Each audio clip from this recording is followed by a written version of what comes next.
Bonjour la Viti Family, bienvenue dans ce nouveau podcast.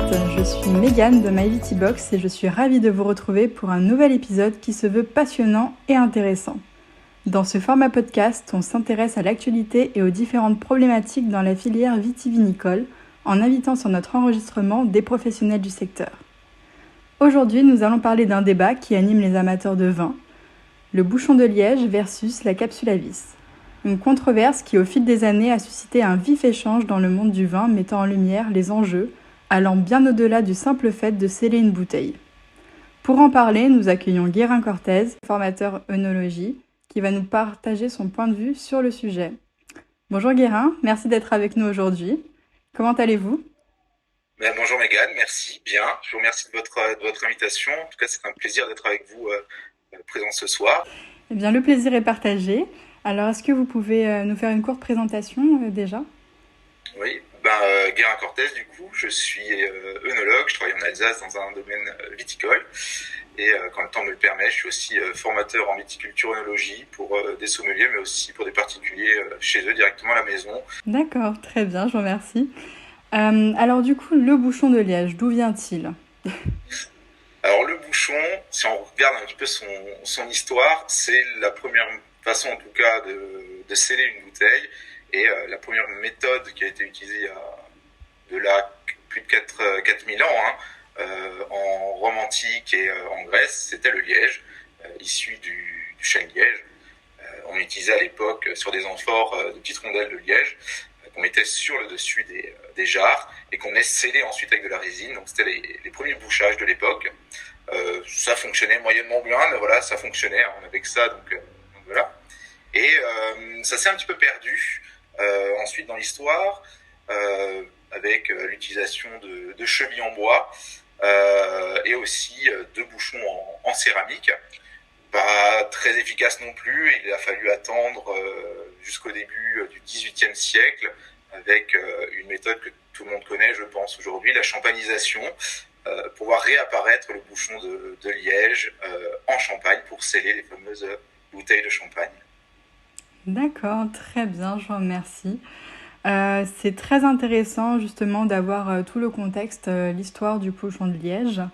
Mais depuis quelques années, voilà, il y a une croissance spectaculaire avec l'utilisation des capsules à vis à travers le monde qui est assez remarquable. 300 millions en 2003, puis 600 millions en 2004 avant d'atteindre 5 milliards en 2013. C'est vrai que quand on regarde un petit peu l'historique, la capsule à vis est apparue dans les années 70 et il faut peut-être rappeler pourquoi est-ce que cette dernière est apparue. Au début, elle est apparue parce que il y avait une forte demande de production de liège. Aujourd'hui, on estime à peu près approximativement 550 bouchons produits par seconde en liège dans le monde, mais avec une demande de plus en plus croissante. Donc il y a déjà ça comme problématique, la demande et l'offre. Et dans les années 70, les bouchonniers devaient faire face à un problème assez connu, qu'on connaît encore aujourd'hui, qui s'appelle le goût de bouchon. Je pense que vous avez déjà entendu parler. On a aussi eu des fois des vins bouchonnés. Et donc dans les années 70, il y a eu une recrudescence de goût de bouchon. Il y a une molécule qu'on appelle le TCA, pour faire un petit peu scientifique, qui s'appelle le trichloroanisole, qui est dû à un champignon, la malaria, qui peut être présent des fois dans certains bois de chêne liège et qui va donner ce fameux goût qu'on connaît de temps en temps, tel que la serpillière mouillée, voire la vieille cave mouillée. Est-ce que vous pensez qu'il y a un avenir justement sur le marché en France des capsules à vis ? Alors en France c'est compliqué parce que le français aime bien les traditions et le français je pense aime bien le tire-bouchon et le poc qu'on entend quand on ouvre une bouteille bouchon liège. Aujourd'hui c'est vrai qu'on regarde et même si vous regardez peut-être vous auprès de vos proches, mais moi auprès de mes proches, il y a encore beaucoup de personnes qui sont qui estiment, en tout cas qui trouvent un intérêt à ce bouchon en liège. Même dans l'esprit collectif, je pense que le liège a un aspect qualitatif, alors que la capsule à vis, à l'inverse, en tout cas en France, a plutôt une image assez négative. Donc en France, je ne sais pas encore. Je ne pense pas que les mentalités vont changer tout de suite.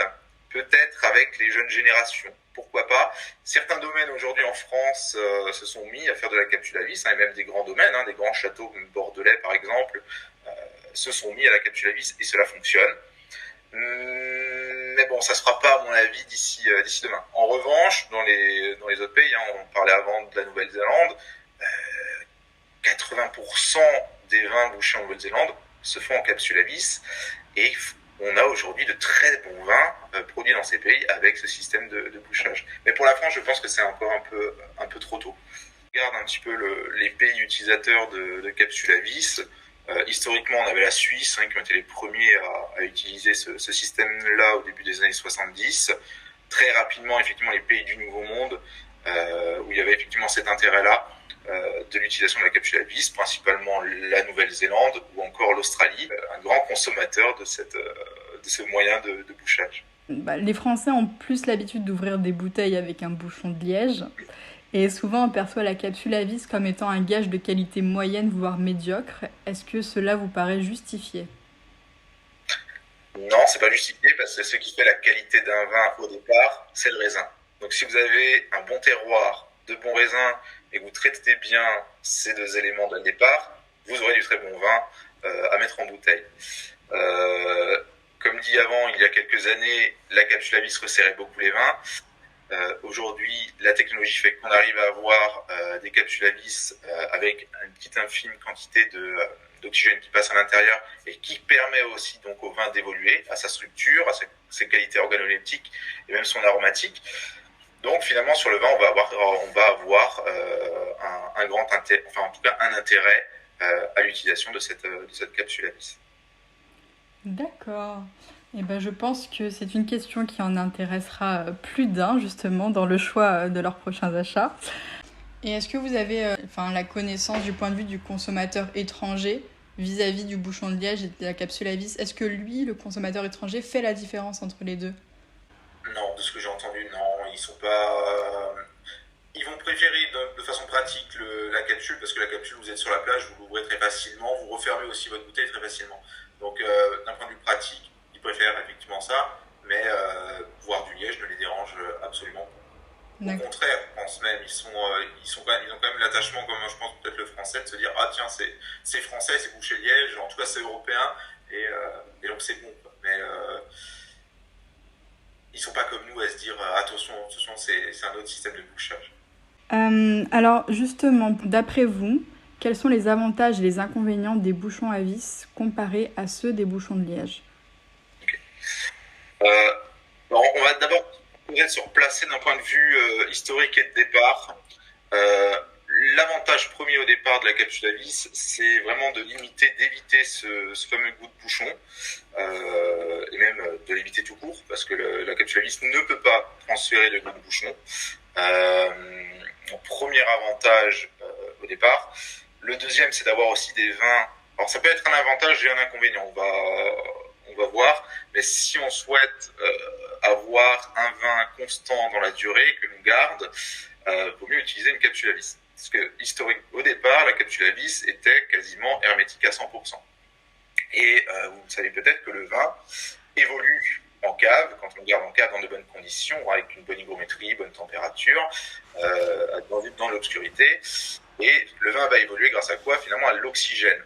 Et à l'époque, les capsules à vis, donc un mélange d'alliage d'étain et d'aluminium, utilisaient des joints extrêmement étanches. Donc aucun air ne passait à l'intérieur de cette bouteille.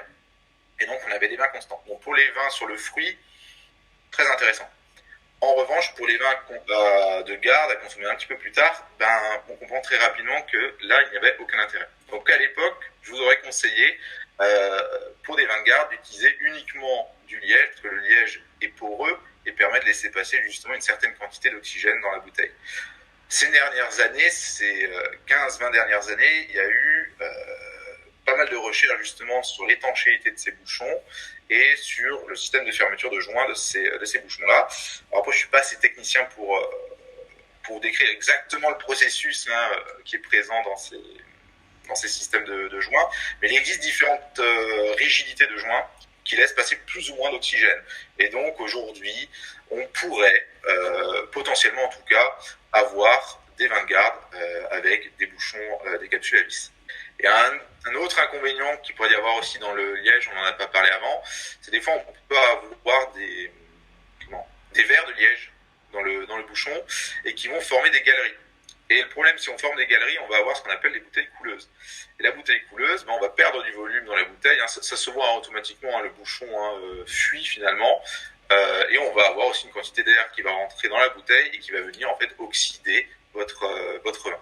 Est-ce qu'il y a des études qui démontrent un impact sur le processus de vieillissement et le potentiel de garde des vins avec l'utilisation de la capsule à vis? Et qu'est-ce que vous pensez? Est-ce que vous avez vu une différence? Alors, il y a des études qui sont en cours, mais c'est vrai que si on souhaite observer ça sur la durée, sur les vins de garde et donc sur la durée, il va nous falloir un petit peu plus de temps. Il y a des études actuellement en cours. Pour l'instant, en tout cas moi personnellement, le ressenti que j'ai, et ce que j'ai pu observer, c'est que le bouchon en 100% liège, donc naturel, et pour l'instant je pense reste plus adapté pour les vins de garde. Mais je pense que d'ici quelques années, on aura des capsules à vis extrêmement techniques, des bouchons synthétiques encore plus techniques que ce que l'on a aujourd'hui et qui pourront, je pense, faire le même travail que le bouchon liège. Après, comme dit, je pense que dans 5 ans, il y a tellement d'évolution là-dessus, le marché est tellement important qu'ils arriveront, je pense, et ils commencent à y arriver à trouver ce système qui ferait que une quantité d'air va passer et on va avoir quasiment la même évolution que sur du liège. Mais faites le meilleur test, vous savez ce que c'est, vous faites des dégustations entre amis, vous prenez différents vins ou d'un même producteur qui a bouché avec différents bouchons, vous les faites à l'aveugle, vous allez des fois très surprise de la capsule à vis avec des vins super bons, quoi. Il faut savoir que même, c'est vrai qu'on l'a pas dit, il y a des grands crus qui sont bouchés des fois en capsule à vis. Il y a plein d'exemples sur Bordeaux. Après, certains même vont mettre une moitié de leur production, pour la production qui va être vendue en France, en bouchon liège. Et ce qui va partir à l'export sera en capsule à vis. Alors aujourd'hui, on connaît le bouchon de liège, on connaît la capsule à vis, mais on sait qu'il y a déjà plusieurs innovations dans le monde du vin qui sont en train de se faire. Est-ce qu'il existe une alternative entre les innovations récentes? Est-ce qu'un produit pourrait répondre aux problématiques justement du goût de bouchon, hormis la capsule à vis? Hormis la capsule à vis, vous allez avoir 2 techniques d'ailleurs, qui permettent, si on veut, de détecter cette molécule de TCA. La première technique, c'est la technique de chromatographie. On va venir tester chaque bouchon par chromatographie pour venir détecter la présence ou non de cette fameuse molécule, la trichloroanisole. Et dès que la concentration dépasse les 1 nanogramme par litre, vous voyez, c'est très petit, mais ça suffit finalement pour donner ce défaut de goût de bouchon. Le bouchon va être automatiquement dévié de la chaîne de production et ne sera pas vendu. Donc ça élimine ce risque-là. Il y a une autre technique qui existe, mais qui existe sur les bouchons de liège agglomérés, avec différentes colles, pour obtenir finalement un bouchon de liège, mais de liège aggloméré et sans goût de bouchon. D'accord. Et c'est quoi du coup la différence entre le bouchon de liège et je sais que dans le commerce on retrouve aussi des bouchons, je sais pas si c'est le bouchon aggloméré justement, mais un bouchon qui est un peu plastique. Alors vous avez du 100% plastique, ça c'est le bouchon synthétique. Ah oui, d'accord. Voilà. En fait vous allez avoir le bouchon liège, le bouchon de liège aggloméré, qui est du liège mais du coup reconstitué, le bouchon donc synthétique, plastique. Les bouchons plastiques arrivent même à devenir des bouchons de polymères. Il y a des polymères par exemple issus de la canne à sucre et la capsule à vis ou encore le fameux bouchon en verre aussi. Vous allez avoir donc 5 types de bouchage si on veut. D'accord. Justement concernant les aspects financiers, logistique et écologique, qu'est-ce qui reste le plus intéressant entre le bouchon de liège et la capsule à vis? Alors, écologiquement, resterait aujourd'hui peut-être plus le liège pour une raison simple, c'est que le liège, en fait, pour obtenir un bouchon liège, déjà il va nous falloir un arbre, le fameux chêne liège. Faut savoir qu'aujourd'hui les forêts de chêne liège peuvent tenir jusqu'à 300 ans pour certaines. Pour obtenir notre bouchon, ce liège, c'est pas notre liège, pour construire nos bouchons, on n'est pas obligé de tuer l'arbre. Ce qu'on vient faire en fait, c'est que environ tous les 10 ans, on vient ce qu'on appelle faire, en tout cas le bouchonnier, écorcer l'écorce qui a été produite durant 10 années de liège, et ensuite va laisser cet arbre au repos en tout cas va le laisser tranquille pendant 10 ans avant de revenir et venir récolter le liège. Donc finalement, cet arbre va avoir un rôle de capteur de CO2, de dioxyde de carbone dans l'atmosphère et de pouvoir le piéger. Entre autres aussi, accueillir la biodiversité, empêcher l'avancée des déserts, etc. Aujourd'hui, quand on regarde un peu dans la littérature, un bouchon liège produit quasiment aucun bilan carbone. On prend une capsule à vis, la capsule à vis va produire 10 fois plus de carbone que la production d'un bouchon en liège. Donc là, le rapport attention. En revanche, aujourd'hui, ce qui peut être intéressant avec la capsule à vis, c'est qu'on a des systèmes de recyclage d'aluminium donc mis en place, donc assez facile finalement à recycler. Donc d'un point de vue uniquement production, je dirais, partons plutôt sur le liège. Boudons quand même par la capsule à vis, parce que voilà, des progrès ont été faits là-dessus. Donc d'un point de vue écologique, au départ, peut-être plus un petit peu le bouchon liège. D'accord, mais le bouchon de liège peut être recyclé, il est recyclable à 100%? Le liège est recyclable à 100%. Quand on regarde aujourd'hui, certains vont récupérer le liège pour en faire, j'ai vu ça récemment, c'est assez drôle, des montures de lunettes par exemple. J'ai même vu dans la rue récemment aussi des personnes avec des sacs à main en bouchon liège, et dans le bâtiment, le liège peut être utilisé comme isolant par exemple. Donc effectivement, le liège aujourd'hui peut être réutilisé et recyclé tout le temps. Et du coup, en ce qui concerne l'aspect financier, est-ce qu'il est plus cher à produire, ce liège? Alors, le liège sera plus cher à produire, surtout aujourd'hui, dans le sens où si on veut un bouchon qualitatif, il va falloir sélectionner des arbres relativement vieux. Il faut au moins avoir un arbre âgé d'au moins 40 ans. Si vous voulez, dans le liège, vous allez avoir ce qu'on appelle des lenticelles. Ce sont des réseaux, en fait, des espèces de capillaires, si vous voulez. Plus l'arbre va évoluer, va être vieux, plus ces capillaires vont être serrés. À l'inverse, plus l'arbre est jeune, plus ces capillaires vont être larges et vont aussi laisser passer de l'oxygène un petit peu trop important. Donc il y a ça, déjà, premièrement. Ensuite, il va y avoir tous les traitements. Donc tout ça, ça va avoir un coût. Aujourd'hui, on estime qu'un bouchon liège va coûter entre 80 centimes pour les moins chers et aussi les moins qualitatifs. Et les plus chers et les plus qualitatifs peuvent monter jusqu'à 3,20 € pièce, ce qui est quand même déjà extrêmement conséquent.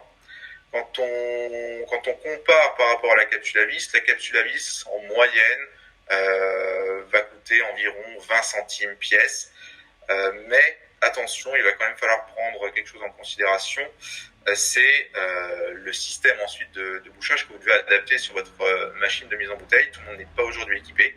Donc souvent, le bouchage à vis va devoir se faire en prestation de service et vous rajoutez 20% sur la facture finale. Donc il y a une petite augmentation quand même lors de l'utilisation en tout cas d'un service de prestation.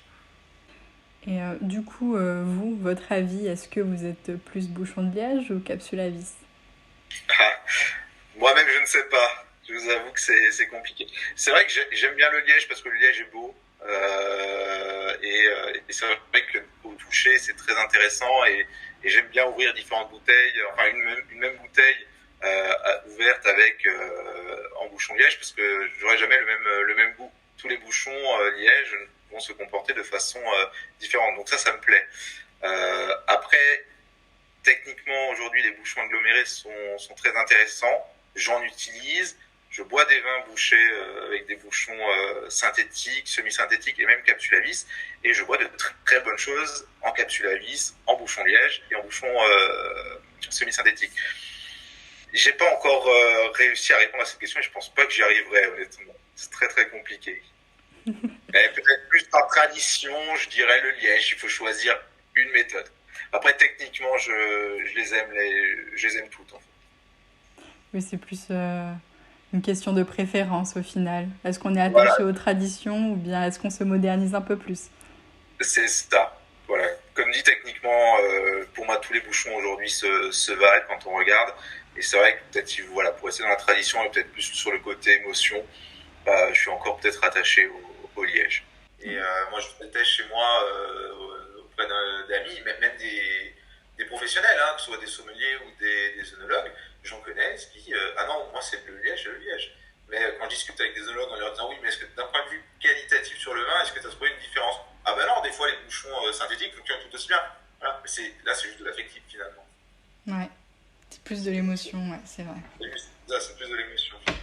Eh bien, nous arrivons à la fin de ce podcast. Ce fut très intéressant d'avoir pu échanger avec vous, Guérin, et d'avoir votre avis sur ce débat. Je tiens à vous remercier de tout cœur d'avoir accepté de participer. Merci à vous. C'était un bel échange qu'on a eu ensemble dans ces quelques minutes. J'espère qu'on a réussi à répondre au maximum à vos questions en essayant d'être le plus clair possible. Et si vous avez encore des questions, n'hésitez pas, et ce sera avec plaisir que j'y répondrai. Et merci beaucoup en tout cas. Je vous en prie, c'était un réel plaisir de discuter avec vous et j'espère que ce Viti Audio vous aura plu. On se retrouve le mois prochain pour le Viti Audio numéro 4. À bientôt!